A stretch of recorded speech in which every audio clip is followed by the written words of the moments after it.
अस्वीकरण। ये उपन्यास एक काल्पनिक कहानी पर आधारित है और ये लेखक की सोच का परिणाम है। इसका कोई भी जाति, धर्म, रीति रिवाज या सामाजिक विश्वास को अवमानित करने का कोई इरादा नहीं है। ये सिर्फ मनोरंजन के उद्देश्य से लिखा गया है। साथ ही इसमें 18 जोड़ कंटेंट या ऑडियो हो सकता है। यदि आपकी उम्र 18 साल से कम है तो कृपया इसे पढ़ें या सुनने से पहले अपने माता पिता या अभिभावक से अनुमति लें। धन्यवाद। अध्याय 21 नंबर 1 संदिग्ध। Dark Magas returns. बीट्रिक्स हाइबोर्न उस महिला का नाम था जिसने रेस पर हमला किया था। उसकी ताकत और इस तथ्य के कारण कि उसने रेस को अपनी बात स्पष्ट करने का मौका दिए बिना ही उस पर हमला कर दिया था, रेस ने उसका नाम याद रखने का फैसला किया। उसे समझ नहीं आ रहा था कि हमले से पहले उसने अपना नाम क्यों बताया था। शायद इसका संबंध मार्शल आर्टिस्टों के आपस में लड़ने के तरीके से था। अगर कभी रेस को उसके किए का बदला लेने का मौका मिला तो वह उसके बारे में जानना चाहता था, इसीलिए उसने ये सवाल पूछा था। मुझे इसकी उम्मीद नहीं थी, रेस ने चारों ओर देखते हुए धीरे से कहा। उसने देखा कि आसपास खड़े लोग न केवल उसे घूर रहे थे, बल्कि उनके भावों में तिरस्कार भी झलक रहा था। मुझे बिल्कुल भी अंदाजा नहीं था कि वह इतनी मशहूर है। सब ठीक है, सन्नी ने जोर से कहा। बच्चा बस जिज्ञासु है, घबराने की कोई जरूरत नहीं है। सॉनी तेजी से आगे बढ़ने लगा और रेस उसके पीछे पीछे चलने लगा। जब वे उन लोगों की नजरों और कानों से ओझल हो गए जिन्होंने उसका नाम पहचान लिया था, तो उसने फिर से बोलना शुरू किया।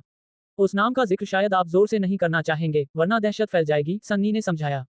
आपको याद है जब मैंने आपको अलग अलग गुटों के बारे में बताया था? किसी न किसी वजह से और लंबे समय से चल रहे आपसी झगड़ों के चलते प्रकाश और अंधकार के गुट एक दूसरे के कट्टर दुश्मन रहे हैं। जिस व्यक्ति का आपने जिक्र किया है वह इस गुट की उभरती हुई स्टार है। उसका नाम काफी चर्चा में है, खासकर हाल ही में हुए वॉरियर्स समिट में उसकी जीत के बाद। रेस को इस वॉरियर्स समिट के बारे में कोई जानकारी नहीं थी, सुनने में तो ऐसा लग रहा था कि यह एक तरह का टूर्नामेंट है। तो क्या वह वाकई इतनी ताकतवर है? रेस ने पूछा। हाँ, वाकई बहुत ताकतवर है। तुमने देखा ही होगा कि जब तुमने उसका नाम लिया तो सबने कैसी प्रतिक्रिया दी, है ना? क्योंकि अगर वो यहाँ होती तो हमारे पूरे कबीले को खत्म कर सकती थी, सन्नी ने जवाब दिया। रेस ने एक बार फिर अपनी छाती को छुआ, उसे हल्का दर्द महसूस होने लगा। उसे यकीन था कि यह यादों के फिर से उभरने से होने वाला भ्रमपूर्ण दर्द था। उसने उससे केवल एक ही बार झेला था, लेकिन जो उसने अभी सुना था उससे लगता था कि वह उसकी ताकत का एक छोटा सा हिस्सा ही था। इस दुनिया के खतरे बढ़ते ही जा रहे हैं। मुझे और भी तेजी से ताकतवर बनना होगा, खासकर अगर मुझे अल्टेरियन लौटना है। मुझे जितने पोर्टल्स को आजमाना होगा, बार बार कोशिश करते हुए, इसका मतलब है कि मेरा सामना उसके जैसी और भी लोगों से हो सकता है। बस उम्मीद है कि उसे मैं याद न रहूं, रेस ने सोचा। अंततः वे दोनों रेड ब्रिगेड कबीले के विशाल अड्डे पर पहुंचे, जिसके प्रवेश द्वार पर दो बड़े दोहरे दरवाजे थे। ये दूसरी बार था जब वह वहां गया था, और पहले के विपरीत उसे भारी गुर्राहट और चीख पुकार सुनाई दे रही थी। बेस में प्रवेश करते ही रेस को जल्द ही इसका कारण समझ आ गया। रेस की उम्र के या उससे छोटे कई बच्चे प्रशिक्षण ले रहे थे। उन्होंने अपनी कमीजें उतार रखी थीं और केवल एक फिटिंग वाली, लचीली कपड़े की पतलून पहने हुए थे। अभ्यास करते समय उनके शरीर से पसीना बह रहा था, वे बार बार अभ्यास कर रहे थे और अपनी पूरी शक्ति लगा रहे थे। कुछ देर तक देखने के बाद रेस ने पाया कि हवा में लगने वाले हर मुक्के के साथ वे सभी वही कर रहे थे जो क्रोन ने दिखाया था, वे अपने हमलों में ची ऊर्जा का संचार कर रहे थे। क्या वे अकादमी से हैं? रेस ने पूछा। वे नहीं, सन्नी ने जवाब दिया। वे बच्चे अकादमी में प्रवेश करने की तैयारी कर रहे हैं। सभी कुलों के लिए यह अनिवार्य है कि जब उनके सदस्य 16 वर्ष के हो जाएं तो उन्हें अकादमी में भेजा जाए, ताकि यह सुनिश्चित हो सके कि कुल के सभी योद्धा एक निश्चित मानक को पूरा करें और अन्य गुटों से पीछे न रह जाएं। वहां बड़ी संख्या में लोग थे, लगभग 30, और वे सभी चरण 1 के योद्धा थे। दूर से रेस ने छात्रों में से एक को एक मापने वाले स्तंभ पर प्रहार करते देखा, और संख्या 35 प्रकट हुई। वह व्यक्ति बाकी सब की तरह ही साधारण दिख रहा था। मंदिर में मौजूद बच्चों से तो ये सभी बच्चे कहीं ज्यादा प्रतिभाशाली हैं, रेस ने सोचा। और फिर भी बीट्रिक्स पूरे कबीले को हरा सकती है। मुख्य भवन के अंदर जाते हुए कुछ छात्रों की नजर रेस पर पड़ी। ये चेहरा वे पहचान नहीं पा रहे थे, और अपने सफेद बालों के कारण रेस अलग ही नजर आ रहा था। हालांकि उसका कमजोर शरीर ये दर्शाता था कि वह कोई योद्धा नहीं था, और गैर योद्धाओं पर उनका ध्यान देना उचित नहीं था। रेड ब्रिगेड की इमारत का लेआउट काफी उलझाने वाला था, जिसमें कई गलियारे और पतले कागज से ढके स्लाइडिंग दरवाजे थे। अगर कोई दूसरी तरफ होता तो उसकी परछाई दिखती, लेकिन वहां लगभग कोई साइनबोर्ड नहीं था, जिससे रास्ता ढूंढना मुश्किल हो जाता था। फिर भी रेस सन्नी का पीछा करता रहा जब तक कि वे स्लाइडिंग दरवाजों के एक जोड़े के बाहर खड़े दो गार्डों के पास नहीं पहुंच गए। सोनी बैक्स रेस के साथ यहाँ हैं। सोनी ने घोषणा की। अंदर आओ। भीतर से एक गहरी आवाज आई। कमरे में प्रवेश करते ही रेस का स्वागत अगरबत्ती की सुगंध से हुआ, जो फूलों के खेत की याद दिला रही थी। मोमबत्तियों ने विशाल, सादे ढंग से सजाए गए कमरे को रोशन कर दिया था। सबसे ध्यान खींचने वाली चीज कमरे के पिछले हिस्से में थी। वहां कई विशाल पांडुलिपियां लटकी हुई थीं। देखने से ऐसा लग रहा था कि उनमें कुछ ही नाम लिखे थे, उन लोगों के नाम जिन्होंने कबीले की शुरुआत की थी। अगली चीज जो सबसे अलग दिखी वह थी एक बड़ी मेज जिस पर लगभग 1 मीटर ऊंचे कागजों का ढेर लगा हुआ था, और लाल वस्त्र पहने एक बूढ़ा आदमी बैठा हुआ था। यात्रा करने के लिए धन्यवाद, बुजुर्ग व्यक्ति ने कहा। सोनी आगे बढ़ा और झुककर अपनी मुट्ठी हथेली पर रख ली। मैं कबीले के मुखिया को प्रणाम करता हूँ। रेस ने भी ऐसा ही करने का फैसला किया। मैं कबीले के मुखिया को प्रणाम करता हूँ। ओह, ये तो आपकी बहुत ही विनम्रता है। मुझे लगता है कि हम पहली बार मिल रहे हैं। मैं एल्डर योन हूँ, रेड ब्रिगेड यूनिट का क्लैन मास्टर। मुझे लगता है कि सन्नी ने आपको बता दिया होगा कि मैंने आपको यहाँ क्यों बुलाया है। जी हाँ, श्रीमान, रेज ने उत्तर दिया। अच्छा, खैर, देखिए, मेरे भी कुछ सवाल हैं। एल्डर योन ने रेज की आंखों में सीधे देखा, एक पल के लिए भी नजर नहीं हटाई। बताए, एक बच्चा, खासकर एक कमजोर बच्चा, उस पागना योद्धा से कैसे मुकाबला कर सकता है जिसने उसके पूरे परिवार को मार डाला? आप कहेंगे कि यह नामुमकिन है ना? रुको, क्या उसे मुझ पर शक है? रेज ने सोचा, क्या उसे लगता है कि इस शव के माता पिता की मौत में मेरा कुछ हाथ है? ऐसा नहीं हो सकता, मुझे पूरा यकीन है कि मेरा इससे कोई लेना देना नहीं था, कम से कम मेरे असली रूप का तो नहीं। अगर वह मुझ पर इल्जाम लगाने की कोशिश कर रहा है, तो अगर उन्हें मुझ पर शक हुआ तो क्या होगा? मैं इस जगह से जिंदा कैसे निकल पाऊंगा? रेस को अपनी हथेलियों में पसीना आने लगा था। उसने सोचा था कि इस नए शरीर में वे तनावपूर्ण परिस्थितियां जहां उसे लगता था कि उसकी जान खतरे में है, अब खत्म हो जाएंगी। फिर भी उसे बार बार वही एहसास होता रहा। अब मुझे बताओ, पागना योद्धा तुम्हें क्यों नहीं मार पाया? अध्याय 22 पलटवार करो। Dark Magas returns. हालांकि रजे मंदिर में नहीं था, बाकी बच्चों को अपना दिन सामान्य रूप से बिताना पड़ा। रसोई में रजे के बजाय सिम्योन के साथ सफा काम कर रही थी। तुम तो बुरी नहीं हो, सिम्योन ने सफा को आलू छीलते हुए देखकर कहा। लेकिन तुम्हारा भाई तो इसमें काफी माहिर है। क्या वह हमेशा से तुम्हारे परिवार के लिए घर पर खाना बनाता था? सफा एक पल के लिए रुकी और सीधे सिम्योन की आंखों में देखने लगी। वह उसकी बातों से थोड़ी हैरान थी, क्योंकि रजे ने उनके घर में कभी खाना नहीं बनाया था। हालांकि उसने सोचा कि शायद सिम्योन उसके भाई के प्रति स्नेह दिखाने और बातचीत शुरू करने की कोशिश कर रहा था। इन विचारों के साथ ही उनके बीच एक अजीब सी खामोशी छा गई। अरे हाँ, तुम बोल नहीं सकते। मैं कितना बेवकूफ हूँ, सिम्योन ने चाकू पकड़े हुए अपना हाथ माथे पर मारते हुए अचानक कहा। तुरंत ही तेज दर्द हुआ और उसे एहसास हुआ कि उसने गलती से खुद को काट लिया है। घाव छोटा था और ज्यादा गहरा नहीं था, लेकिन कागज से कटने जैसा दर्द हो रहा था। सफा ने तेजी से सिर घुमाकर घाव साफ करने के लिए कुछ ढूंढने के लिए छलांग लगाई। वहां रसोई के तौलिए मौजूद थे, जिन्हें उसने उबले हुए साफ पानी से गीला किया और फिर उससे सिम्योन के घाव को पोंछा। उफ, शुक्रिया, सिम्योन ने कहा। जानते हो, तुम अपने भाई से कहीं ज्यादा दयालु हो। मुझे लगता है अगर हम दोनों के बीच ऐसा होता, तो वो बस इतना कहता, क्या तुम्हें पहले कभी चोट नहीं लगी?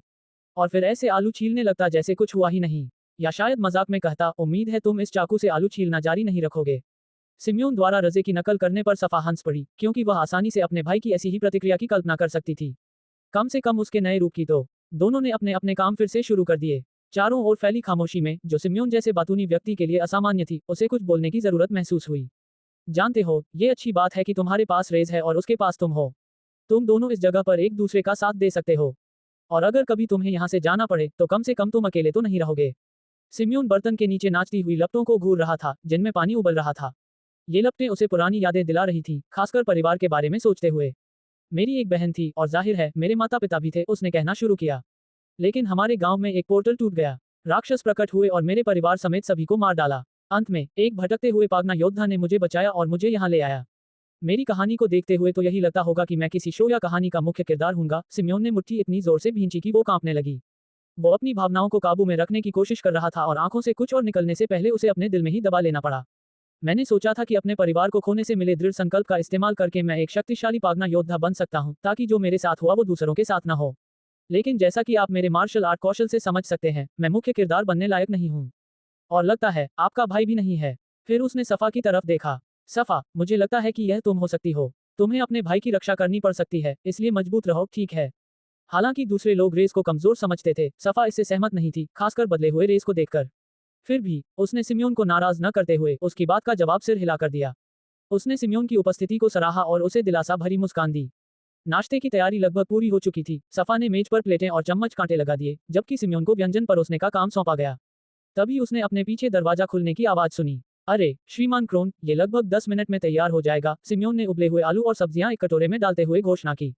खाना सादा था, लेकिन सिम्योन ने अनुमान लगाया कि भले ही श्रीमान क्रोन गरीब न हो, 10 बच्चों को खाना खिलाना कोई आसान काम नहीं था। इसकी खुशबू अच्छी है, एक आवाज आई। आवाज सुनते ही सिम्योन को गुस्सा आ गया। पीछे मुड़कर देखने पर उसका डर सच साबित हुआ। वह ग्रेन था, जिसके साथ उसके 2 जुड़वां बच्चे भी थे। तुम कभी रसोई का काम नहीं करते।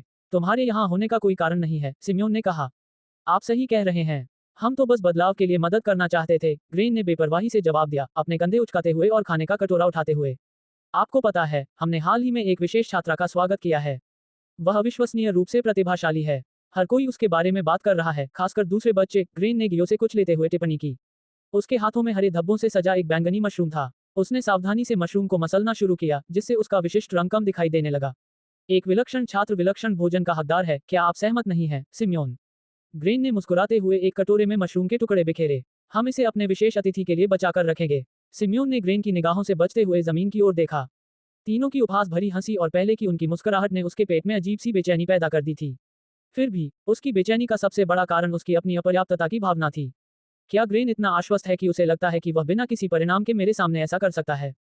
सिम्योन ने सोचते हुए अंततः अपनी नजरें उठाकर तीनों का सामना किया। मुझे लगता है कि उसकी नजर में मैं इतना कमजोर हूँ। पिछली बार भी मैंने कुछ नहीं कहा था। अगर मैं अब वही करूं तो क्या तुम्हारे साथ भी वही होगा? राजे और उसकी बहन से बात करते समय सिम्योन के दिमाग में एक बातचीत शुरू हुई जिसमें इस पूरी स्थिति का उसका जवाब भी शामिल था। अगर रेस तुम्हारे लिए खड़ा नहीं होगा तो शायद ये जिम्मेदारी मुझ पर ही आ जाएगी, उसने सोचा। ग्रेन, मैं ये काम कब से करना चाहता था। सिम्योन चिल्लाया। आगे की ओर झपट्टा मारते हुए उसने मुक्का मारा, लेकिन उसका वार ग्रेन को बिल्कुल नहीं लगा। ग्रेन ने वार से खुद को बचा लिया और तिरस्कार भरी निगाहों से सिम्योन को देखा। तूने मुझे मारने की कोशिश की, निकम्मे कीड़े। ग्रेन ने पलटवार करते हुए ची शक्ति से भरपूर एक जोरदार मुक्का मारा जिससे सिम्योन पीछे की ओर उड़ गया और उसकी नाक से खून बहने लगा। तुम्हें क्या हो गया है? क्या उस लड़की ने तुम्हारा दिमाग धो डाला है? ग्रेन ने ताना मारा। जब से वो आई है तब से सब कुछ गड़बड़ है। उसे सबक सिखाना होगा। और जहां तक तुम्हारी बात है, उसने सिम्योन को उसकी कमीज से पकड़ते हुए कहा, हमें इसे एक दुर्घटना जैसा दिखाना होगा, वरना मिस्टर क्रोन इसमें दखल दे सकते हैं। तुम चुप रहोगे, है ना? कमरे का जायजा लेते हुए ग्रेन की नजर उबलते पानी के बर्तन पर पड़ी। बिल्कुल सही, उसने मन ही मन सोचा और सिम्योन को बर्तन की ओर खींच ले गया। उसके जूते लकड़ी के फर्श पर घिसते हुए सुनाई दिए। अगर इससे तुम जल भी गए तो तुम्हारी चोटें जायज साबित हो जाएंगी। अचानक दोनों दरवाजे खुल गए। जैसे ही ग्रेन घुसपैठिए को पहचानने के लिए मुड़ा, एक तेज मुक्का उसकी ओर बढ़ा जो सिम्योन के मुक्के से कहीं ज्यादा तेज था। मैं इससे बच नहीं सकता। ग्रेन को वार का पूरा झटका लगा, उसका सिर एक तरफ झुक गया जिससे वार का कुछ बल दूसरी तरफ मुड़ गया। जब उसने ऊपर देखा तो उसके चेहरे पर क्रोध के भाव स्पष्ट थे और सिर के किनारों पर नसें उभरी हुई थीं। तुम हो कमीनी, मैं तुम्हें जान से मार दूंगा, ग्रेन ने सफा पर चिल्लाते हुए कहा। सिम्योन को छोड़कर स्थिति का आकलन करते हुए उसकी दृष्टि धुंधली हो गई।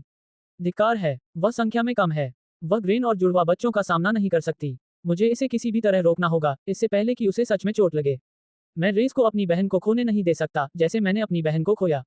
अध्याय 23 तुम एक हत्यारे हो। Dark Magas returns. राजे ने पागना योद्धाओं के बारे में जो कुछ सीखा था, उसके आधार पर उसका संदिग्ध बनना कोई आश्चर्य की बात नहीं थी। उसका शरीर इतना कमजोर था कि वह मैदान के चारों ओर 400 मीटर का चक्कर भी मुश्किल से लगा पाता था। वह एक सामान्य इंसान से भी कमजोर था, जबकि पागना योद्धा उससे कहीं ज्यादा शक्तिशाली थे। इतना ही नहीं, पागना योद्धा ने राज्य के परिवार के बाकी सदस्यों को भी मार डाला था और केवल सबसे कमजोर सदस्य ही जीवित बच पाए थे। सच तो यह था कि वह किसी तरह उस परिस्थिति से बच निकला था। उस समय उसके अंदर जीने की प्रबल इच्छा थी और उसने अपनी तरफ से हर संभव प्रयास किया। मुझे लगा था कि तुमने मुझे यहाँ इसलिए बुलाया है क्योंकि तुम्हारे पास मेरे माता पिता की मौत के बारे में कोई जानकारी है। रेज मुस्कुराया, लेकिन इसके बजाय मैं देख रहा हूँ कि तुम्हें कुछ भी पता नहीं चला है और अब तुम सारा दोष मुझ पर मरने की कोशिश कर रहे हो। मुझे नहीं पता था कि कबीला इस तरह से व्यवहार करेगा। रेस की बातें सुनकर सन्नी थोड़ा घबरा गया। जब कोई किसी बड़े बुजुर्ग या यहाँ तक कि अपने से ऊंचे पद के पागना योद्धा से बात करता था तो वे अत्यंत विनम्रता से पेश आते थे। ये स्वाभाविक था क्योंकि वे आसानी से अपनी जान ले सकते थे और कोई भी इस पर ध्यान नहीं देता, कोई भी इसकी जांच नहीं करता, खासकर कोई गुमनाम योद्धा। रेस पागना द्वारा प्रतिदिन लोगों के मारे जाने के कई कारण हैं। लोग ऐसी बातें देख या सुन लेते हैं जो उन्हें नहीं सुननी चाहिए। किसी दूसरे द्वारा किराए पर लिया गया कोई गुंडा या फिर किसी दूसरे व्यक्ति का अनादर करने मात्र से। एल्डर योन ने अंतिम पंक्ति धीरे धीरे कही, मानो वह बच्चे को चेतावनी दे रहे हों। अगर हमें पता चल जाए कि आप कैसे बच गए तो शायद हम जान सकें कि हमलावर का मकसद क्या था। क्या आपके परिवार ने कोई चीज चुराई थी या कुछ और? मेरा मतलब असल में यह है कि आपके और हमलावर के बीच के आखिरी पलों में क्या हुआ। क्या आपने अपने माता पिता के आखिरी शब्द सुने थे या कुछ ऐसा ही? उस लड़के को सचमुच कुछ भी याद नहीं था, उसे तो ये भी नहीं पता था कि उसकी एक बहन है, जब तक कि उसने उसे देखा नहीं। मैं तुम्हें वही बताता हूँ जो मुझे याद है, रेज ने जवाब दिया। उसके हाथ मेरे गले पर थे, मैं बस सांस लेने के लिए संघर्ष कर रहा था और फिर मैंने उसे अपनी पूरी ताकत से उसकी बगल में चाकू मारा ताकि वह मुझसे दूर हट जाए। जब मैं उठा तो मैं अपने मृत परिवार के सदस्यों से भरे कमरे में था। हत्यारे के शरीर पर पहले से ही ऐसे घाव थे जो तलवारों से बने प्रतीत होते थे और वे मैंने नहीं किए थे। मुझे लगता है कि चोटों के कारण हत्यारा अपनी अंतिम सांसें ले रहा था और इसी वजह से मैं उसे हराने में कामयाब रहा। जब रेस बोल रहा था तब एल्डर योन ने एक बड़े स्क्रॉल पर स्याही वाले पेन से कुछ बातें लिखी और कागज पर थपथपाना शुरू कर दिया। अगर आप सुनना चाहें तो मेरे पास एक और सिद्धांत है, योन ने कहा। एक पागना योद्धा आपको एक मुक्के से ही मार सकता था। मेरे हिसाब से आप अभी तक इसलिए जिंदा हैं क्योंकि आप अपने माता पिता की मौत में शामिल थे। आपने उनकी मौत में मदद की। रेस की आंखें चौड़ी हो गईं। वह ऐसा क्यों करेगा, या यूं कहें कि बूढ़ा रेस ऐसा क्यों करेगा? हालांकि साथ ही साथ वह इसे पूरी तरह से नकार भी नहीं सकता था। एक योद्धा मुझे उन्हें अपने हाथों से मारने की अनुमति क्यों देगा? रेज ने पूछा। क्या आपको नहीं लगता कि आपको ये पूछना चाहिए कि आपने अपने माता पिता को मारने की कोशिश क्यों की? योन ने जवाब दिया, लेकिन जल्दी ही बात को आगे बढ़ाते हुए कहा, मैं भी यही जानना चाहता हूँ। क्या आपने आखिरी क्षण में सौदे से पीछे हट गए? क्या आपको उस पर हमला करने की अनुमति देने से पहले कोई असहमति थी या आपको कुछ एहसास हुआ? तो फिर वे मुझे और मेरी बहन को दोबारा मारने की कोशिश क्यों करेंगे? रेज ने पूछा। एल्डर योन उठ खड़े हुए और इस बिंदु पर लिखना बंद कर दिया और दीवार पर टंगे हुए ग्रंथों को देखने के लिए अपनी पीठ घुमा ली। सबसे दिलचस्प बात तो यही है कि ये लोग इतना कुछ क्यों छिपाना चाहते हैं जो तुम जानते हो। योन ने कहा, मुझे लगता है कि तुम अपनी याददाश्त खोने के बारे में झूठ नहीं बोल रहे हो, रेज। या तो उस दिन हुए किसी सदमे के कारण या शायद किसी सील की तरह आपकी रक्षा करने के लिए कुछ हुआ हो, लेकिन वह जानकारी अभी भी आपके अंदर छिपी हुई है और जो कोई भी आपके पीछे पड़ा है उसे इस बात का पता नहीं है। रेस को इस समय जितनी भी भावनाएं आ रही थी उनमें सबसे ज्यादा उसे गुस्सा आ रहा था। जिस नए शरीर में उसने प्रवेश किया था उस पर पहले से ही खतरा मंडरा क्यों रहा था। अच्छी बात यह थी कि भले ही योन को रेस पर शक था, फिर भी ऐसा लग रहा था कि वह किसी न किसी तरह से उसकी रक्षा करने की कोशिश कर रहा था। रेस, मेरे इस सिद्धांत पर इतना दृढ़ विश्वास होने के पीछे एक कारण है, योन ने आगे कहा। ऐसा सिर्फ तुम्हारे साथ ही नहीं हुआ है। हाल ही में इस कस्बे में और आसपास के कस्बों में बिना नाम वाले परिवारों को उनके ही घरों में बेरहमी से मार डाला गया है। यह एक असामान्य मामला है, लेकिन इसके बाद जो पैटर्न सामने आते हैं वे वही हैं जब तक कि आप नहीं आई। आपने उस पैटर्न को तोड़ दिया और आपने जीवित रहकर ऐसा किया है। आप और आपकी बहन इस विचित्र मामले में जीवित बची एकमात्र शख्स हैं, इसीलिए मैंने क्रोन से आपकी देखभाल करने की गुहार लगाई थी। ये स्पष्ट था कि यदि कबीले का मुखिया क्रोन पर इतना भरोसा करता है तो वह या तो कोई खास व्यक्ति होगा या कम से कम इतना मजबूत होगा कि उसके पीछे आने वाली किसी भी चुनौती का सामना कर सके। मुझे ऐसा लगता है कि आपके माता पिता की मृत्यु का कारण आप ही हैं, और अगर हम इसका जवाब नहीं ढूंढ पाते हैं तो हम केवल आपकी रक्षा कर सकते हैं। हालांकि हम ऐसा केवल 1 वर्ष के लिए ही कर सकते हैं। 16 वर्ष की आयु हो जाने के बाद मंदिर आपकी देखभाल करने के लिए बाध्य नहीं रह जाता है और आप एक बार फिर आसानी से शिकार बन जाएंगे। अगर आपने मुझे यहाँ आने के लिए कहा है तो मेरा मानना है कि आपके पास कोई सुझाव होगा। रेज ने पूछा। हाँ, योन ने उत्तर दिया। यदि पागना की दुनिया तुम्हारे पीछे पड़ी है तो तुम पहले से ही उसका हिस्सा हो और तुम बच नहीं सकते। इसलिए तुम्हारे पास पागना योद्धा बनने के अलावा कोई विकल्प नहीं है। मैं तुम्हें अकादमी में दाखिला दिलाने की सिफारिश करूंगा। हालांकि बाकी सब आप पर निर्भर करेगा। प्रथम श्रेणी के योद्धा के रूप में मान्यता प्राप्त करने के लिए आपके पास कम से कम ची ऊर्जा होनी चाहिए, अन्यथा आपको अकादमी में प्रवेश की अनुमति नहीं दी जाएगी।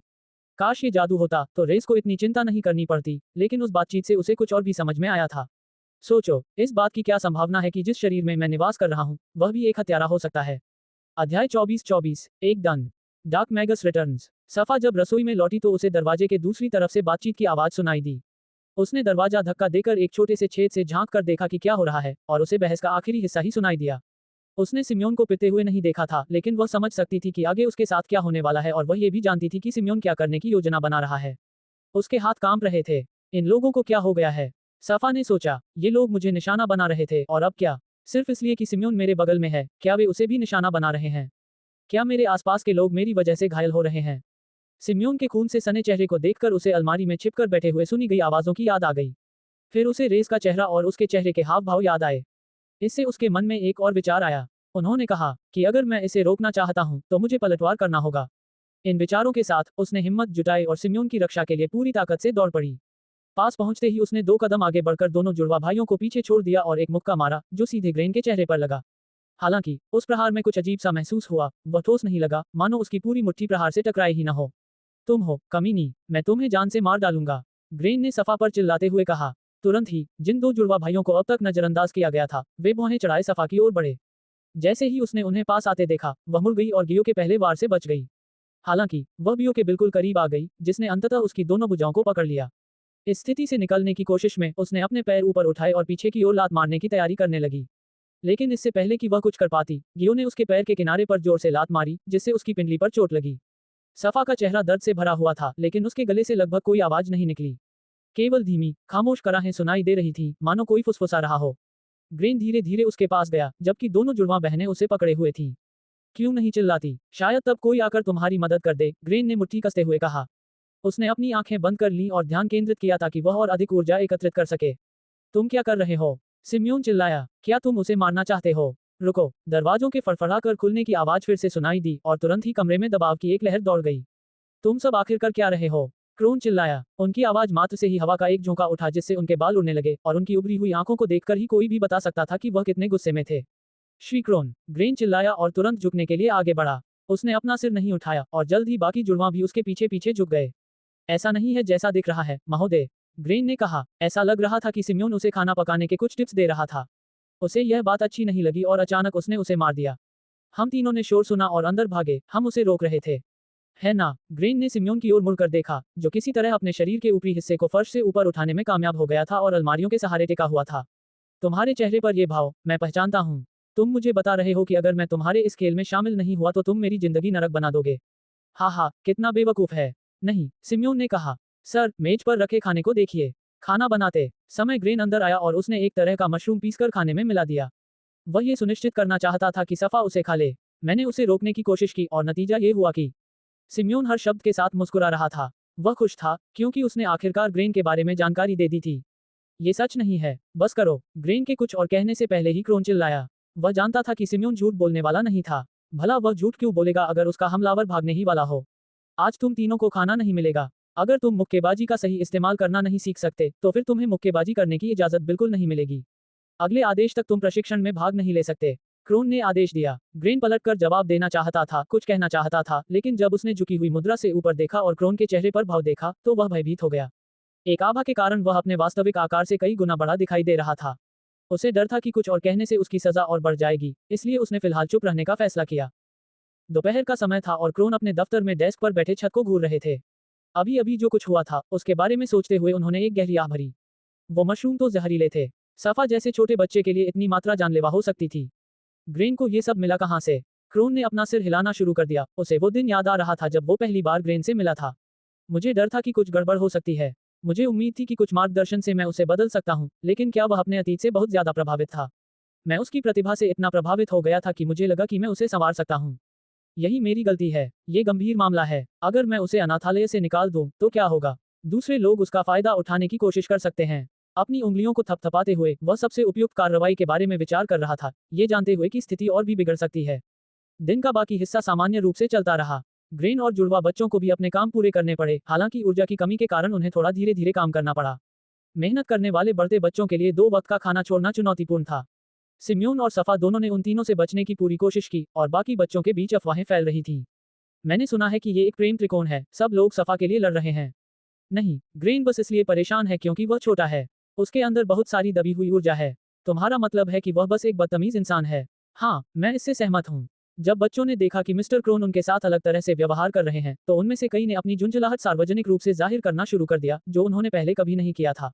मिस्टर क्रोन के संरक्षण में, जिस पर उन्हें पहले संदेह था, उन्होंने खुलकर अपनी बात कही और ग्रेन ने उनकी हर बात सुनी। मूर्ति को चमकाते हुए वह अपने दांतों को आगे पीछे पीस रहा था। मैंने जो कुछ भी बनाया था, जो सम्मान मुझे सबने दिया था, वह सब उसकी वजह से बर्बाद हो गया। शाम तक रेस रेड ब्रिगेड से नहीं लौटा था, लेकिन छात्रों ने अपना शाम का प्रशिक्षण जारी रखा। अपने वादे के मुताबिक जुड़वा बच्चों और ग्रेन को बाहर रहने के लिए कहा गया था। दोनों जुड़वा बच्चे जल्दी से बिस्तर पर चले गए। वे थके हुए और भूखे थे, जबकि ग्रेन अपना गुस्सा काबू नहीं कर पा रहा था। मैं ट्रेनिंग में हिस्सा नहीं ले सकता, और वो उन निकम्मों को सिखा रहा है जिन्हें मुक्का मारना भी नहीं आता। क्यों? क्यों? ग्रेन ने गहरी सांसें लेना शुरू किया और चारों ओर देखा, जब तक कि उसकी नजर एक खास कमरे पर नहीं टिक गई। इससे पहले कि उसे पता चलता, वह अंदर घुस चुका था और उसने अपने पीछे दरवाजा बंद कर लिया था। ग्रेन चीखा और कमरे में रखी कुर्सी उठाकर जमीन पर पटक दी। फिर उसने अपना पैर उठाकर मेज पर जोर से मारा। वह कमरे में सब कुछ तोड़ रहा था, उसका सारा सामान जो उसका था, लेकिन उसकी झुंझलाहट अभी भी शांत नहीं हुई थी। गद्दे के पास पहुंचकर ग्रेन ने उस पर लगातार घूंसे मारना शुरू कर दिया। उसके हाथ पंजों की तरह मुड़े हुए थे। उसने गद्दे की ऊपरी परत को फाड़ते हुए धीरे धीरे अंदर की रुई को बाहर निकाल दिया। आह! ग्रेन चिल्लाया और अपना हमला जारी रखा, आखिरकार हौंकते हुए रुक गया। ये सब बेकार है। अगर मैं प्रशिक्षण नहीं ले सकता या ताकतवर नहीं बन सकता, तो बेहतर है कि मैं चला जाऊं। नीचे देखते हुए उसकी नजर किसी चीज पर पड़ी। वे पीले रंग में चमक रहे थे, विशालकाय क्रिस्टल। अध्याय 25-25, पहले से कमजोर। Dark Magas returns. प्रशिक्षण पहले की तरह ही चल रहा था और अब वे अंतिम चरण पूरा कर रहे थे। प्रत्येक छात्र को खंभे पर अपनी ताकत मापने के लिए बुलाया जा रहा था। जब वे धीरे धीरे ये कर रहे थे, तभी 2 मेहमान आ गए। अरे यार, वापस आने का रास्ता वहां जाने के रास्ते से कहीं ज्यादा लंबा क्यों लग रहा है? रेज ने हौंकते हुए अपने हाथों को घुटनों पर रखकर शिकायत की। ऐसा इसलिए है क्योंकि इसमें बहुत ज्यादा समय लगा, सन्नी ने जवाब दिया। हमें हर 5 मिनट में ब्रेक लेना पड़ा। क्या आपको यकीन है कि आपको कोई स्वास्थ्य समस्या नहीं है? अपने सीने पर हाथ रखते हुए रेस खुद भी असमंजस में था। क्या पता इसके दुष्प्रभाव इस नए शरीर में भी आ गए हों। हालांकि कम से कम 3 स्टार जादूगर बनने तक वह अपनी स्थिति की जांच नहीं कर पाएगा। पास आते ही क्रोन ने सबका ध्यान अपनी ओर खींच लिया। उसने सन्नी से नजरें मिलाईं और बाकी लोगों को आदेश देने से पहले हल्का सा सिर हिलाया। ठीक है दोस्तों, आज का प्रशिक्षण समाप्त। क्रोन चिल्लाया। आप सब अंदर जाकर आराम कर लीजिए। बच्चों ने शिक्षक को पाठ के लिए धन्यवाद देते हुए सिर झुकाया, पैर पटके और चलने लगे। रेस सन्नी के पास ही रुका रहा। ऐसा लग रहा था कि वह उनसे कुछ बात करना चाहता है, और तभी उसकी नजर किसी चीज पर पड़ी। वह थोड़ा लंगड़ा कर क्यों चल रही है? रेज ने सोचा। दोनों वयस्क आपस में फुसफुसाते रहे। जितना उसने सुना था, क्रोन और रेड ब्रिगेड कबीले के काफी अच्छे संबंध थे, इतने अच्छे कि वे उसे अपनी देखभाल करने का अनुरोध कर सकते थे। ऐसा लग रहा था कि वे दोनों बैठक के नतीजों पर चर्चा कर रहे थे, तभी अचानक दोनों ने रेस की ओर मुड़कर देखा। क्या आप दोबारा मापने वाले खंभे पर कोशिश कर सकते हैं? क्रोन ने पूछा। बस पहले की तरह 2 चरण वाला शिफ्ट इस्तेमाल करें और बाहर निकल जाएं। परवाह न करते हुए वह खंभे के पास गया और खुद को तैयार किया। क्या वे ये जानने की कोशिश कर रहे हैं कि क्या मुझमें पागना अकादमी में शामिल होने की क्षमता है? अगर ऐसा है तो मुझे लगता है कि उन्हें परिणाम पसंद नहीं आएगा। रेज ने सभी चरणों का पूरी तरह से पालन किया था और सन्नी की आंखों में उम्मीद की किरण दिखाई दे रही थी, लेकिन आखिरी क्षण में जब उसने मुक्का मारा तो सब कुछ बदल गया। यह इतना कमजोर क्यों है? सन्नी ने सदमे के कारण जोर से कहा और स्तंभ पर दिखाई देने वाली संख्या ने जल्द ही इसे साबित कर दिया, क्योंकि एक 6 दिखाई दिया था। 6, क्रोन ने सिर हिलाते हुए चिल्लाया। उसे खुद भी यकीन नहीं हो रहा था, लेकिन रेस जानता था कि क्यों। बात सीधी सी थी, वो सारी सीढ़ियां चढ़ने से थक गया था। इसलिए उसका मुक्का पिछली बार से कमजोर था। क्या तुमने मेरे द्वारा दी गई ची की गोली को अवशोषित नहीं किया? क्रोन ने पूछा। गोली पहले ही खत्म हो चुकी थी, इसलिए रेज ने सोचा कि इस स्थिति में झूठ बोलना बेहतर होगा, खासकर अगर क्रोन उसे वापस मांग ले। उसे बस यही उम्मीद थी कि इससे और अधिक समस्याएं या सवाल नहीं उठेंगे। हाँ, मैंने किया, रेज ने जवाब दिया। मुझे बेहतर महसूस हुआ। दोनों वयस्क एक दूसरे की ओर फिर से देखने लगे। क्रोन ने अपनी उंगली से अपने चेहरे के किनारे पर टैप किया। वह तो बस एक साधारण ची की गोली थी, शायद उसे इससे भी उच्च स्तर की गोली की जरूरत हो। लेकिन ये तो रेड ब्रिगेड अपने छात्रों को देती भी नहीं है। अगर इसका कोई असर नहीं हुआ तो हो सकता है कि उसके शरीर में उसकी सोच से कहीं ज्यादा अशुद्धियां हों। ठीक है, रेज, क्रोन ने कहा। तुमने अच्छा किया। आज के लिए अपने कमरे में जाकर आराम क्यों नहीं करते? गोली का असर होने में शायद कुछ दिन लग सकते हैं। वहां से जाते हुए रेज ने देखा कि वे दोनों अभी भी किसी बात पर चर्चा कर रहे थे, लेकिन उसके पास उनकी बातें सुनने के लिए कोई उपकरण या जादू नहीं था। इसमें कोई शक नहीं था कि वे उसी के बारे में बात कर रहे थे, कुछ ऐसा जो वे नहीं चाहते थे कि वह सुने। मुझे पता चल गया था कि मिस्टर क्रोन गोली के बारे में झूठ बोल रहे हैं। मैं ये भी जानना चाहता था कि इसका मुझ पर क्या असर होगा। रेज ने सोचा, सबसे जरूरी बात अगला कदम है। क्रिस्टल का क्या करना है? मैं उनमें से एक का उपयोग करके माना औषधि बना सकता हूँ। मुझे एक ऐसी वस्तु भी बनानी होगी जिससे मैं अपनी माना शक्ति पर नजर रख सकूं। फिर एक क्रिस्टल को बाजार में बेचा जा सकता है। शायद अगर मैं भाग्यशाली रहा तो मैं एक ची गोली खरीद सकता हूं और देख सकता हूं कि इसका क्या असर होता है। और आखिरी वाला, उस जगह वापस जाने पर एक पोर्टल खोलने के लिए। सबसे बड़ी समस्या यह है कि मुझे जो सामान चाहिए उसे पाने के लिए मुझे किसी तरह वापस शहर जाना होगा। रात में सारे बाजार बंद हो जाते हैं। यह मुश्किल हो सकता है। खैर, अब मुझे अपने क्रिस्टल लेने का समय आ गया है। रेज ने मुख्य हॉल में प्रवेश करते हुए सोचा। योजक चिन्ह, योजक चिन्ह, योजक चिन्ह।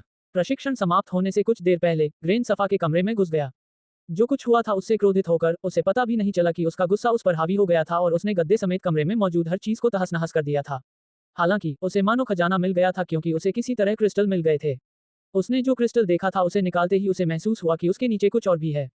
आखिरकार ग्रेन ने चारों क्रिस्टल निकाल लिए। उसने उन क्रिस्टलों को अपने हाथों में थाम रखा था और उसकी आंखें भी उन्हीं क्रिस्टलों की तरह चमक रही थीं। 4, मेरे हाथ में सचमुच ये 4 चीजें हैं, यह अविश्वसनीय है। उन बच्चों के कमरे में ये चीजें कैसे आईं? क्या यह उनके परिवार द्वारा छोड़ी गई कोई संपत्ति है? ग्रेन के दिमाग में पहले से ही क्रिस्टल से किए जा सकने वाले सभी कामों का ख्याल आ रहा था। उनके साथ उसे मिस्टर क्रोन की चिंता करने की भी जरूरत नहीं पड़ेगी। अपने दिवास्वप्न से बाहर आते हुए उसने अपना सिर हिलाया और कमरे की हालत पर नजर डाली। धतेरे की, मुझे यहाँ से निकल जाना चाहिए। जब तक कोई मुझे यहाँ नहीं देखता तब तक वे सारा दोष मुझ पर नहीं डाल सकते। वे केवल शक ही कर सकते हैं। एक कदम आगे बढ़ाते ही दरवाजा खुल गया और सफा कमरे के अंदर खड़ी थी। तुरंत ही उसकी नजर एक चीज पर पड़ी। कमरे की हालत पर नहीं, ग्रेन पर नहीं, बल्कि उसके हाथों में मौजूद क्रिस्टलों पर। अध्याय 26, आपके क्रिस्टल नहीं। Dark Magas returns. सफा की निगाहें ग्रेन के हाथ में पकड़े क्रिस्टलों पर टिकी हुई थीं। ग्रेन को ये देखकर कि वह क्या देख रही है, उसने झट से अपनी मुट्ठी बंद कर ली। ये मेरे हैं। ग्रेन ने तुरंत अपने चेहरे पर बड़ी मुस्कान के साथ घोषणा की। ये सुनकर वह अपना सिर तेजी से हिलाने लगी। उसे अपने भाई के शब्द अच्छी तरह याद थे। क्रिस्टल के बारे में सिर्फ उसे ही पता था, और अगर वे गायब हो गए तो वह कैसे समझाएगी कि क्या हुआ? सारा दोष उसी पर आएगा और उन दोनों का रिश्ता टूट जाएगा। अपने दिमाग में उमड़ रहे तमाम विचारों के साथ हताशा में उसने आगे बढ़कर ग्रेन के हाथ से उन्हें छीनने का प्रयास किया। बेवकूफ, ग्रेन ने हाथ पीछे खींचते हुए कहा और दूसरे हाथ से मुट्ठी बनाकर उसके सिर के किनारे पर जोर से मारा। यह इतना जोरदार प्रहार था कि उसका पूरा शरीर और सिर दीवार से जा टकराया। दरवाजे की ओर जाते हुए ग्रेन ने उसे सरकाकर बंद कर दिया ताकि कोई भी वहां से न गुजरे। क्या तुम्हें सच में लगा कि मैं तुम्हें नहीं मारूंगा? मैं तो पूरे दिन से यही करने का इंतजार कर रहा था। हैरानी की बात यह थी कि जब ग्रेन ने पीछे मुड़कर देखा तो सफा पहले ही खड़ी हो चुकी थी और उसने ग्रेन की गर्दन पकड़ ली थी। दोनों जमीन पर गिर पड़े और अब वह क्रिस्टल निकालने के लिए उसके हाथों को खोलने की कोशिश कर रही थी। ये दो मार्शल आर्टिस्टों के बीच का प्रदर्शन नहीं था। सफा को शुरू से ही ज्यादा कुछ पता नहीं था। ये ग्रेन के हाथ से उन क्रिस्टलों को छीनने के लिए उसकी एक हताश कोशिश थी। ये लगभग नामुमकिन था। अपनी पूरी ताकत लगाने के बावजूद वह उसकी एक भी उंगली नहीं खोल पा रही थी। इसलिए उसने अपना मुंह खोलकर उसकी बांह के किनारे पर जोर से काट लिया। दांत अंदर धंस गए और उसे मुंह में लोहे का हल्का सा स्वाद महसूस हुआ। गंदी चुड़ैल। गुस्से में आकर ग्रेन ने मुक्का मारा और सफा की पसली पर जोर से वार किया। दर्द से कराहते हुए उसने मुंह खोला, लेकिन वार यहीं नहीं रुके। वह तब तक उसकी पसली पर लगातार मुक्के मारता रहा जब तक कि एक चटकने की आवाज नहीं सुनाई दी। ये स्पष्ट था कि उसकी पसली टूट चुकी थी और उसने ग्रेन को पूरी तरह से छोड़ दिया, जमीन पर लौटते हुए अपना पेट पकड़ लिया। उसके मुंह से हल्की हल्की आवाजें निकलने लगीं और उसे घरघराहट होने लगी। क्या तुम्हें लगा था कि मैं इतनी हद तक नहीं जाऊंगा? ग्रेन ने खड़े होकर उसकी ओर बढ़ते हुए पूछा। फिर उसने उसके बाल खींचकर उसे ऊपर उठाया ताकि वह उसका चेहरा देख सके। उसने क्रिस्टल अपनी जेब में रखे और हाथ ऊपर उठाकर खुली हथेली से उसके गाल पर जोरदार थप्पड़ मारा, जिससे कमरे में लगभग एक छोटी सी लहर सी दौड़ गई। आवाज इतनी तेज थी, एक पल के लिए सफा को लगा कि वह बेहोश हो जाएगी। क्या आपको लगा था कि आपको मिस्टर क्रोन का संरक्षण प्राप्त है?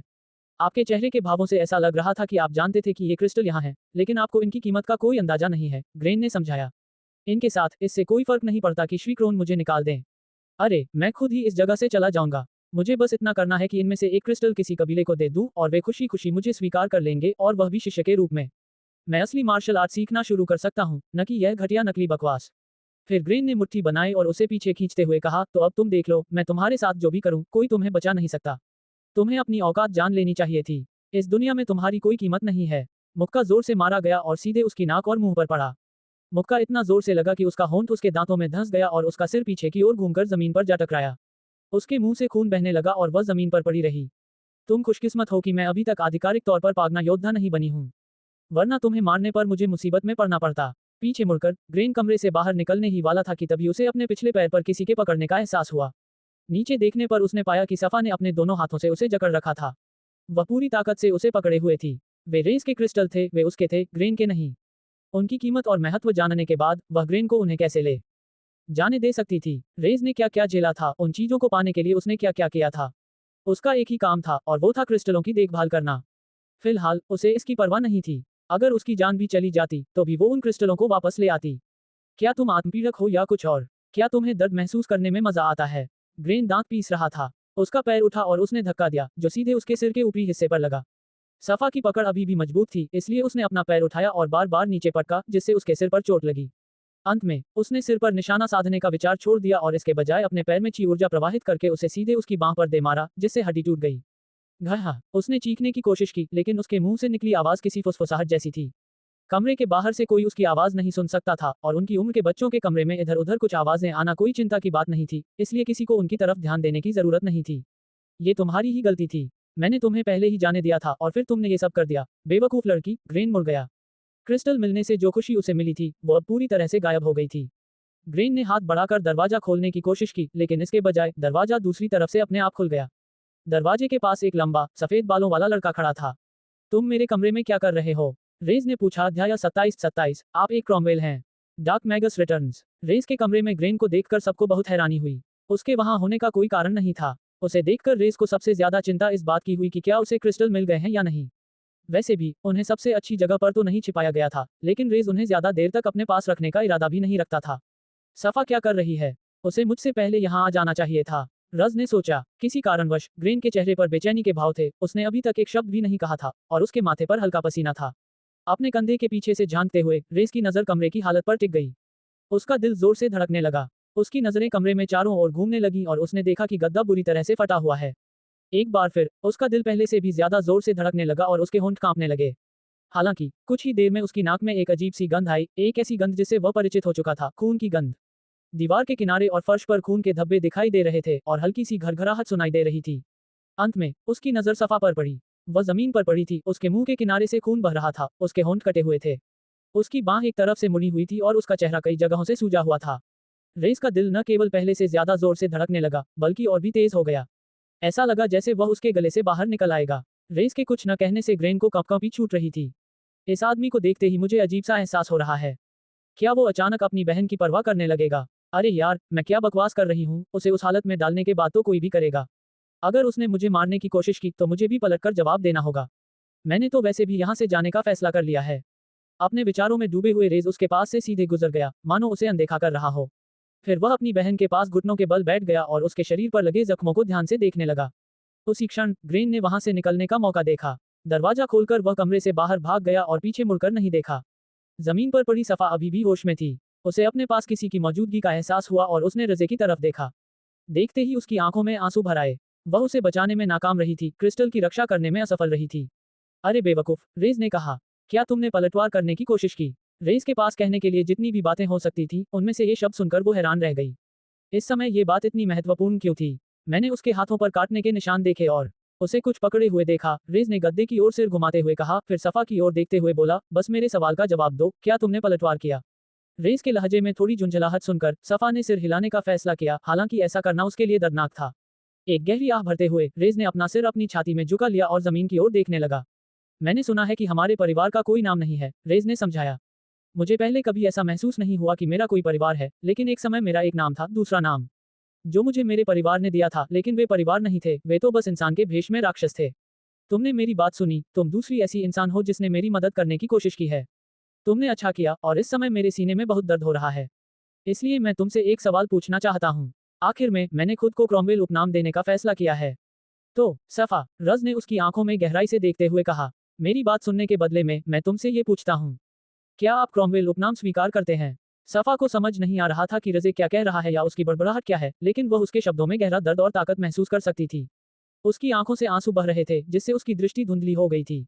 एक ही नाम होने के कारण दोनों के बीच एक गहरा रिश्ता बनेगा और वे एक असली परिवार की तरह महसूस करेंगे। सफा ने एक बार फिर धीरे से सिर हिलाया। अब तुम क्रॉमवेल हो, रेज ने कहा। इसे कभी मत भूलना। बाहर निकलते समय क्रोन ने सन्नी के साथ अपनी बातचीत समाप्त कर ली थी और जब वह अपने कार्यालय की ओर जा रहा था तो उसने देखा कि रेस के कमरे का दरवाजा खुला हुआ था और तुरंत ही ये दृश्य उसकी नजर में आ गया। क्रोन दौड़कर कमरे में घुस गया। उसे क्या हुआ? ये क्या है? क्रोन ने पूछा। उसे तुरंत डॉक्टर के पास ले जाना होगा, समय नहीं है, रेज ने घुटनों के बल बैठे हुए कहा। डॉक्टर? श्री क्रोन ने सोचा, लेकिन सबसे नजदीकी डॉक्टर तो शहर में है। मुझे उसे अपनी पीठ पर उठाकर ले जाना पड़ेगा। बिना हिचकिचाए क्रोन ने सफा को उठा लिया। उसने सावधानी से उठाने की कोशिश की, लेकिन वह दर्द से कराह रही थी। समय बर्बाद किए बिना वह तेजी से मंदिर से बाहर भागा और कस्बे की ओर जाने वाली लंबी सीढ़ियों से नीचे उतर गया। ये शारीरिक घावों जैसे दिखते हैं। वह इस हालत में क्यों थी? श्री क्रोन ने सोचा, ये रेज नहीं हो सकता, उसके पास तो ऐसा करने की क्षमता भी नहीं है। क्या ये हो सकता है? ग्रेन और मशरूम वाली घटना की तस्वीर उसके दिमाग में कौंध गई। लगता है मैंने बहुत बड़ी गलती कर दी है। अगर वह बच्चा इतनी दूर तक आ गया तो उसे बचाना नामुमकिन है। उसे अब मंदिर में आने की इजाजत नहीं होगी, लेकिन पहले मुझे उसे बचाना होगा। कमरे में वापस आकर रेज अभी भी घुटनों के बल जमीन पर बैठा था। वह कमरे की हालत और जमीन पर फैले खून को देख रहा था। उसका दिल अभी भी जोर से धड़क रहा था। भला कोई इतना आगे क्यों जाएगा, सिर्फ इसलिए कि उसने उससे एक मामूली काम करने को कहा था। वह सचमुच एक मूर्ख थी। मुझे नहीं पता था कि मुझे यह एहसास इतनी जल्दी दोबारा महसूस होगा। रेज धीरे धीरे फर्श से उठा और गद्दे को फिर से देखने लगा।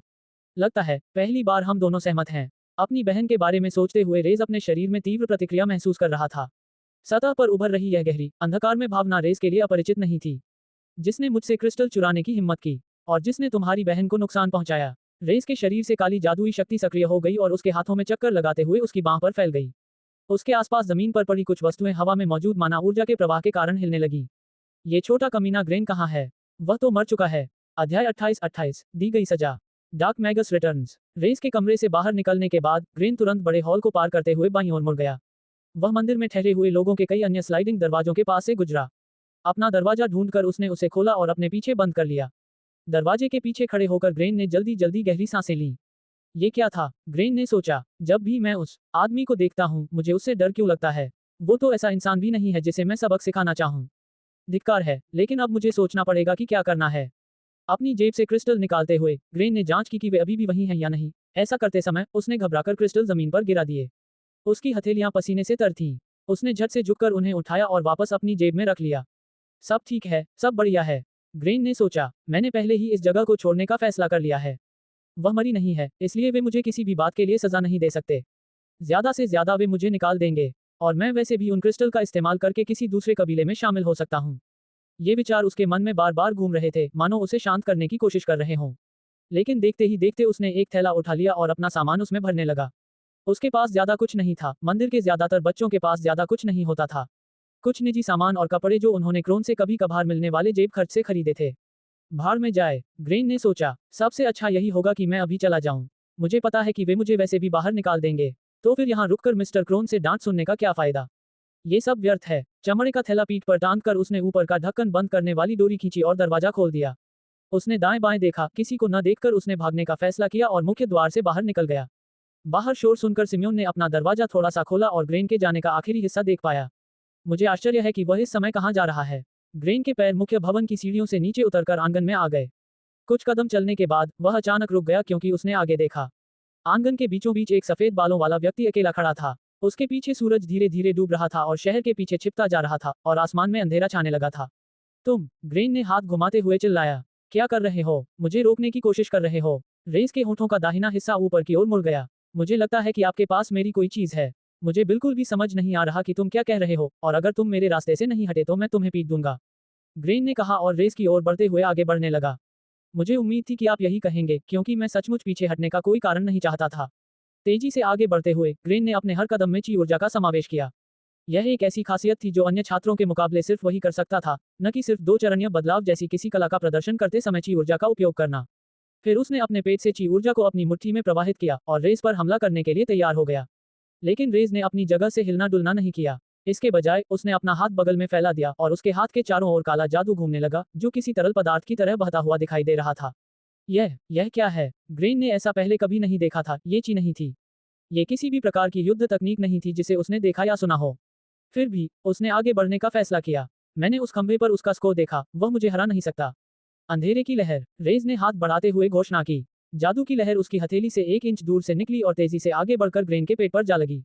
हमला इतना जोरदार था कि उसके मुंह से थूक और सारी हवा बाहर निकल गई। वह अपने पैरों से ऊपर उठ गया और पीठ के बल गिर पड़ा। अरे, तुम्हारे शरीर में छेद नहीं हुआ? रेज ने कुछ कदम आगे बढ़ते हुए सोचा। शायद ये क्रोन द्वारा कराए गए प्रशिक्षण का नतीजा है, या शायद ची शक्ति का यही अर्थ है। खैर, लगता है कि मार्शल आर्ट और जादू के बीच फिलहाल जादू ही विजेता है, रेज ने ग्रेन से लगभग 3 मीटर की दूरी पर रुकते हुए कहा। ग्रेन किसी तरह उठा, एक हाथ पेट पर रखा, उसका चेहरा दर्द से सिकुड़ा हुआ था। तुमने क्या किया? ग्रेन चिल्लाया और फिर से हमला करते हुए 2 कदम आगे बढ़ा। लेकिन रेस के हाथ से पहले ही काला जादू निकल रहा था। अंधेरा प्रहार। हमले ने ग्रेन को फिर से जोरदार झटका दिया। उसका शरीर इस झटके को सहन नहीं कर पाया और गिरने से पहले उसके मुंह से थोड़ा खून निकल आया। देखो, अपनी मार्शल आर्ट और अपनी इस ची का इस्तेमाल करने के लिए तुम्हें अपने प्रतिद्वंदी के करीब जाना होगा। अगर तुम करीब नहीं जा सकते तो ये सब बेकार है, रेज ने टिप्पणी की। अब ग्रेन खड़े होकर पलटवार करने की कोशिश नहीं कर रहा था। इसके बजाय उसने अपने हाथों का इस्तेमाल करके रेंगने की कोशिश की, जमीन से उठने की कोशिश की। ये क्या है? ये कौन है? मुझे पता था कि इस सनकी में कुछ गड़बड़ है। ये तो राक्षस है। ये आखिर क्या इस्तेमाल कर रहा है? ग्रेन किसी तरह आधा उठ पाया और रेस की तरफ पीट करके मुड़ गया। लेकिन हाल ही में मुझे एक बेहद दिलचस्प बात पता चली, रेज ने कहा और अपने सामने मुट्ठी फैलाकर लड़ने की मुद्रा में आ गया। उसके पैर हिले, उसने 2 कदम आगे बढ़ाए और अपना हाथ आगे बढ़ाया। Dark strike. पहले से कहीं अधिक शक्तिशाली ऊर्जा का विस्फोट हुआ और वह सीधे ग्रेन के पैर पर लक्षित था। ऊर्जा संघनित होकर सीधे ग्रेन के पैर पर लगी। न केवल चोट लगी, बल्कि हमले ने उसके पैर को भेदते हुए जमीन पर प्रहार किया और उसे तोड़ दिया। आह! ग्रेन चीखा और जमीन पर गिर पड़ा। उसने अपने पैर को देखा। उसकी पिंडली में एक छेद था और हड्डी का कुछ हिस्सा भी दिखाई दे रहा था।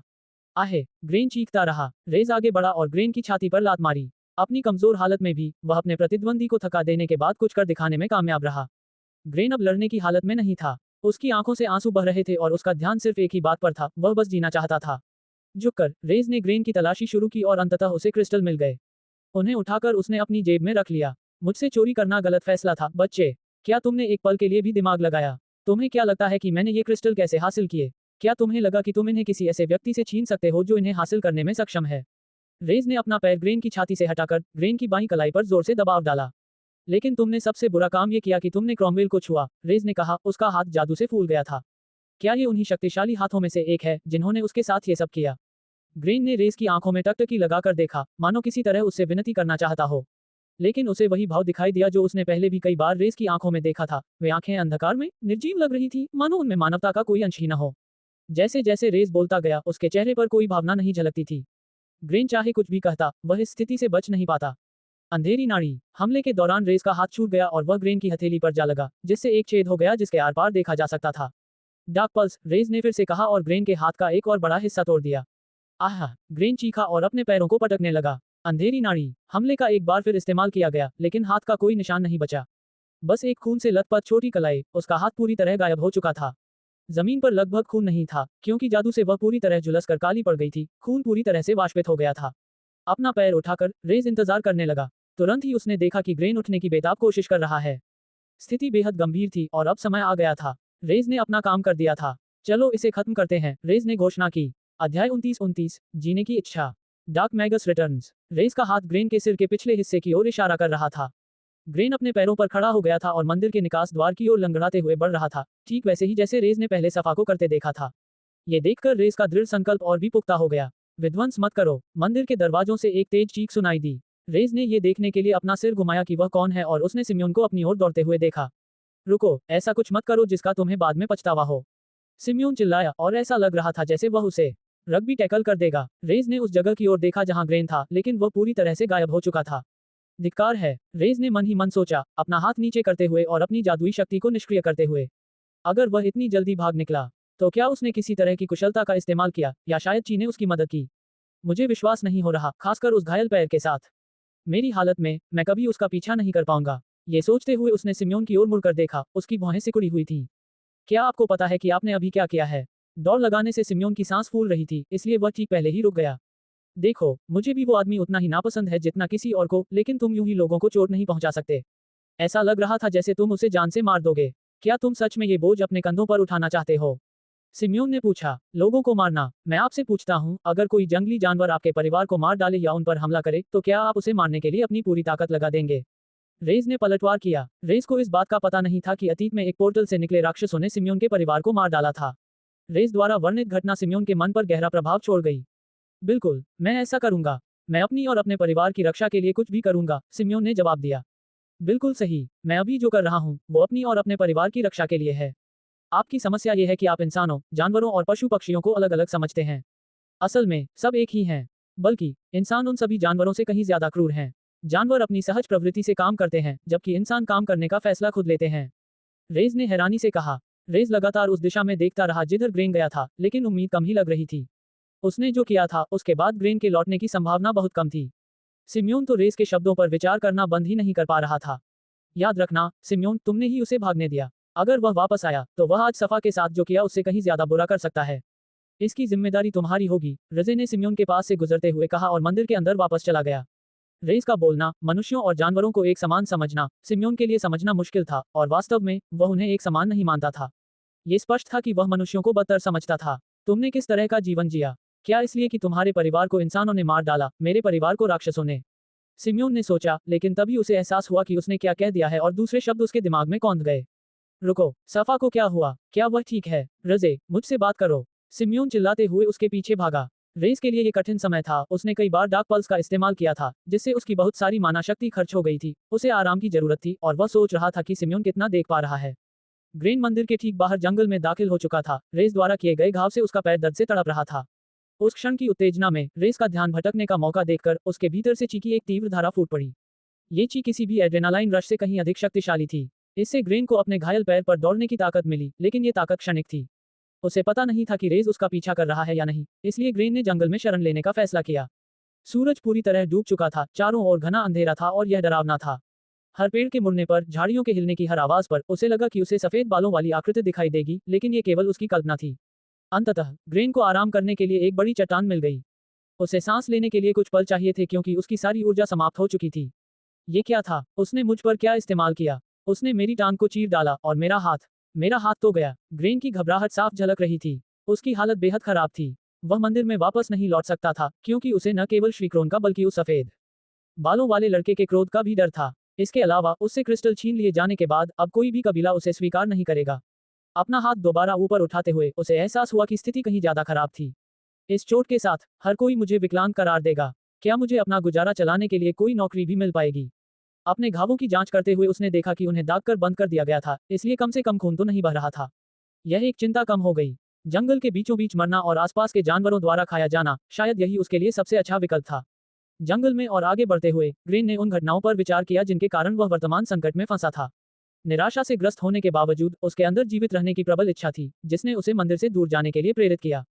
बहते पानी की आवाज ग्रेन के कानों में पड़ी। आगे पहाड़ से एक छोटी सी धारा बह रही थी। उस धारा तक पहुंचने के लिए कई पत्थर के रास्ते बने हुए थे। प्यास से बेहाल ग्रेन सावधानी से धारा की ओर बढ़ा। वह उसमें गिरने का जोखिम नहीं उठाना चाहता था, लेकिन जैसे ही वह पानी के पास पहुंचा, हवा में एक अजीब सी चीज ने उसका ध्यान खींचा। क्या ये चिंगारियां हैं? ये दृश्य किसी आतिशबाजी जैसा लग रहा था, जो अंधेरे में जगमगा रहा था। चिंगारियां बढ़ती गईं और उसके सामने एक विशाल चमकता हुआ गोला बन गईं। हालांकि यह अपरिचित था, फिर भी ग्रेन को एक भयावह एहसास हुआ। क्या ये? नहीं, ऐसा नहीं हो सकता। एक पोर्टल। ग्रेन भागने के इरादे से तेजी से घूमा, लेकिन पोर्टल से कई पतली पतली तंतु निकली। उन्होंने उसके सिर, चेहरे और पैरों को जकड़ लिया और उसे हवा में उठाकर अंदर खींच लिया। जैसे ही वह अंदर खींचा गया, पोर्टल झट से बंद हो गया और जितनी तेजी से प्रकट हुआ था, उतनी ही तेजी से गायब भी हो गया। अध्याय 30 आप कितने मजबूत हैं। Dark Magas returns. अगला दिन आ गया था और बच्चों के लिए यह एक अजीब अनुभव था। पूरी रात ग्रेन के लापता होने की अफवाहें फैल चुकी थीं। ऐसा इसलिए हुआ क्योंकि श्री क्रोन रात में काफी देर से लौटे थे और उन्होंने रेस को बताया था कि उसकी बहन ठीक है। श्री क्रोन का आगमन किसी भी तरह से शांत नहीं था और उससे पहले भी बाहर से चीखने की आवाजें सुनकर अधिकांश बच्चे चिंतित थे। हालांकि उनकी कम उम्र के कारण वे बाहर जाने से डर रहे थे। खबर किसी ने सुन ली थी और तभी दोनों जुड़वा बच्चों ने देखा कि ग्रेन अपने कमरे में नहीं था। बात फैल चुकी थी और बच्चे इस बारे में अपनी अपनी राय बनाने लगे थे कि आखिर हुआ क्या था। क्या तुमने रज और सफा का कमरा देखा? वह पूरी तरह से तहस नहस हो चुका था। हाँ, मैंने खून भी देखा। क्या आपको लगता है कि ग्रेन ने कुछ किया है? उसने कुछ तो किया होगा। क्या तुमने नहीं सुना? सफा फिलहाल डॉक्टर के साथ शहर में रह रहा है। उसने कुछ तो किया होगा और उसे निकाल दिया गया होगा। मैंने सुना है कि वह भाग गया है। लगता है जुड़वा बच्चों को भी नहीं पता कि वह कहाँ गया है। सभी बच्चे सिर्फ अनुमान ही लगा सकते थे, लेकिन मन ही मन उन्हें इस बात की थोड़ी राहत थी कि ग्रेन अब नहीं रहा। कई बार उन्होंने देखा था कि वह उन्हें किस नजर से देखता था।